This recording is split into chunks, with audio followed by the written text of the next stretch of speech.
नमस्कार, संसद टीवी के इस विशेष कार्यक्रम में आपका स्वागत है। मैं हूँ प्रियंबरा। यह देश विभिन्नताओं में एकता का देश है। पूरब से लेकर पश्चिम तक, उत्तर से लेकर दक्षिण तक हर क्षेत्र की अपनी लोक कला है, अपनी परंपरा है। इसके बावजूद एक सूत्र में बंधा हुआ है भारत। किसी भी देश के विकास में वहाँ की कला एवं संस्कृति का महत्वपूर्ण योगदान होता है। इसे ही ध्यान में रखते हुए केंद्र सरकार ने बीते 10 सालों में अनेक कार्य किए हैं, अनेक योजनाएं बनाई हैं, जिससे यह देश, यहाँ की संस्कृति, यहाँ की विरासत विश्व स्तर पर अपनी एक अलग पहचान बना रही है। आइए आज इस कार्यक्रम के जरिए जानते हैं इसी के बारे में। देश के समृद्ध इतिहास एवं यहाँ की कला एवं संस्कृति को बढ़ावा देने के उद्देश्य से केंद्र सरकार ने अनेक योजनाएं शुरू की, नए कार्यक्रम चलाए।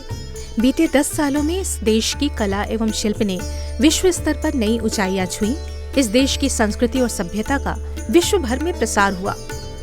विश्व भर में योग को न सिर्फ मान्यता मिली, बल्कि 21 जून को अंतर्राष्ट्रीय योग दिवस घोषित किया गया।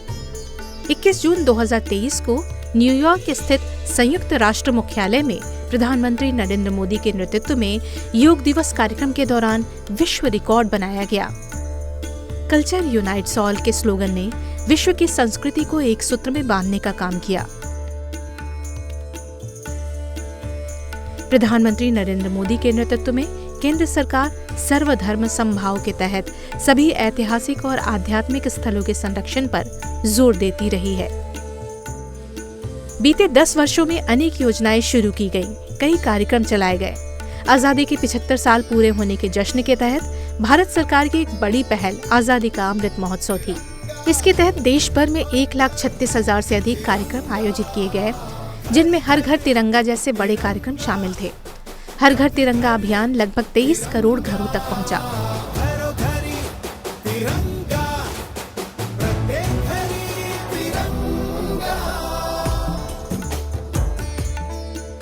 वर्ष 2021 से शुरू हुई शताब्दी और वर्षगांठ समारोह योजना के लिए 31 मार्च 2026 तक 960 करोड़ का फंड जारी किया गया है। इसके अंतर्गत ऐतिहासिक महत्व के व्यक्तित्व और घटनाओं का शताब्दी महोत्सव और स्मरणोत्सव मनाया जाएगा। नेताजी सुभाष चंद्र बोस की याद में इंडिया गेट पर उनकी 28 फुट ऊंची प्रतिमा स्थापित की गई।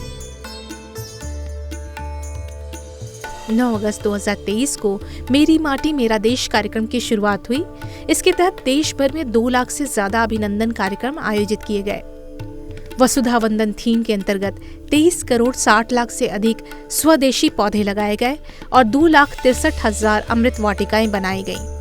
इस राष्ट्रव्यापी पहल के भव्य परिणति के अवसर पर राष्ट्र की एकता और विविधता के प्रतीक एक स्मारकीय कलश को अमृत वाटिका और अमृत महोत्सव स्मारक में स्थापित किया गया, जिसमें देश के कोने कोने से एकत्रित की गई मिट्टी को मिलाया गया था।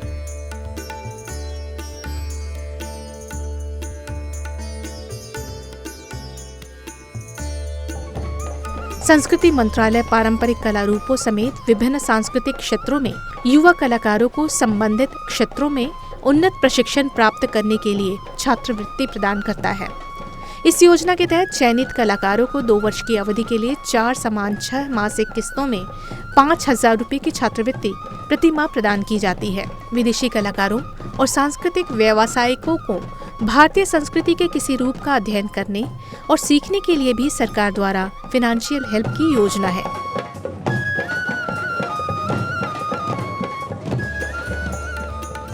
अंतर्राष्ट्रीय और देसी पुस्तक मेलों एवं अंतर्राष्ट्रीय कार्यक्रमों में भागीदारी के लिए भी सरकार की ओर से आर्थिक सहायता दी जाती है। इसका मुख्य उद्देश्य देश विदेश में भारतीय संस्कृति का प्रसार करना है। संग्रहालय राष्ट्र की संस्कृति का संग्रह होते हैं, जिनमें लंबी अवधि के दौरान किसी देश की संस्कृति और विरासत के विकास के साक्ष्यों के सुस्पष्ट उदाहरण मौजूद होते हैं। देश के संग्रहालयों का सुदृढ़ीकरण संस्कृति मंत्रालय के कार्यक्षेत्र में शामिल एक महत्वपूर्ण कार्य है। राष्ट्रीय संस्कृति महोत्सव का आयोजन अक्टूबर 2019 में मध्य प्रदेश के जबलपुर, सागर और रीवा में हुआ, जिस पर 1,056 लाख रुपये खर्च की गई। वहीं पश्चिम बंगाल के कूच बिहार, दार्जिलिंग और मुर्शिदाबाद में फरवरी 2021 में यह आयोजन किया गया, जिसमें कुल खर्च की गई राशि 665,54,000 रुपये रही। आंध्र प्रदेश की राजमुंद्री और तेलंगाना के वारंगल और हैदराबाद में वर्ष 2022 के मार्च और अप्रैल में इस महोत्सव का आयोजन हुआ, जिसमें 2,290,33,000 रुपए की राशि खर्च की गई। महाराष्ट्र के मुंबई में इसका आयोजन वर्ष 2023 के फरवरी में किया गया, जिस पर कुल व्यय 1,100 लाख रुपए रहा। वहीं राजस्थान के बीकानेर में यह आयोजन वर्ष 2023 में ही फरवरी और मार्च के महीने में किया गया, जिस पर कुल व्यय 855,56,000 रुपए रहा। वहीं क्षेत्रीय स्तर के RSM का आयोजन वर्ष 2023 के सितंबर में राजस्थान के कोटा, महाराष्ट्र के पुणे में हुआ, जिस पर कुल खर्च की गई राशि 100 लाख रुपए और 112,50,000 रुपए रही। वहीं दिल्ली में 2023 के सितंबर अक्टूबर में यह आयोजन हुआ, जिसमें कुल व्यय 150 लाख रुपए रहा। फेस्टिवल ऑफ लाइब्रेरीज का आयोजन 5 से 6 अगस्त 2023 तक नई दिल्ली के प्रगति मैदान में किया गया। इस आयोजन का कुल एक्सपेंडिचर 999 लाख रुपए रहा।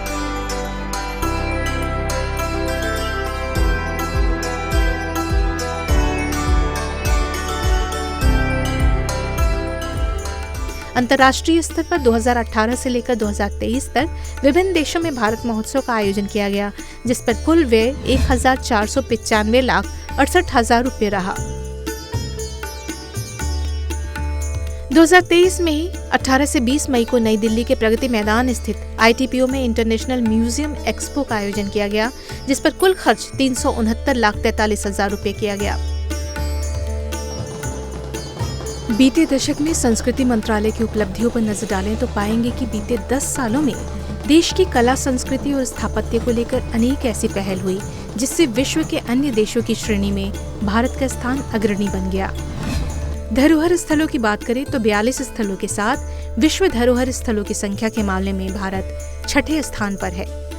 शांति निकेतन और होयसल के पवित्र समूह को 2023 में इस सूची में शामिल किया गया।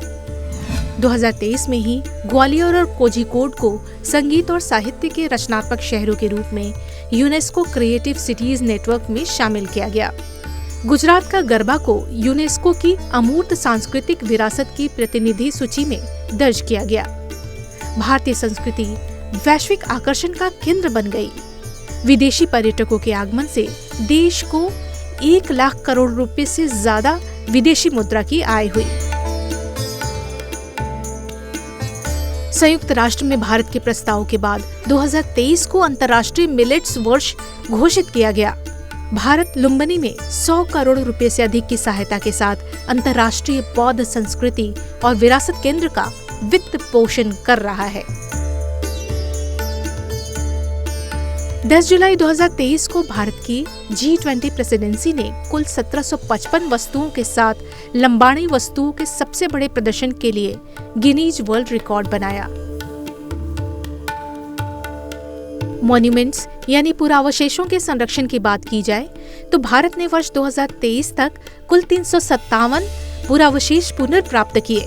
2014 के बाद से विभिन्न देशों से 344 पुरावशेष पुनर्प्राप्त किए गए हैं। इनमें कई देश शामिल हैं, जैसे USA, ऑस्ट्रेलिया, UK, कनाडा आदि। उत्तराखंड में तीर्थयात्री सुविधाओं के विकास के लिए एक प्रमुख परियोजना केदारनाथ धाम विकास के चरण 1 के लिए लगभग 207 करोड़ रुपए का प्रावधान किया गया। विश्व स्तरीय काशी विश्वनाथ कॉरिडोर और महाकाल परियोजना की शुरुआत की गई। राम मंदिर की नींव 2020 में रखी गई थी और मंदिर का उद्घाटन जनवरी 2024 में हुआ।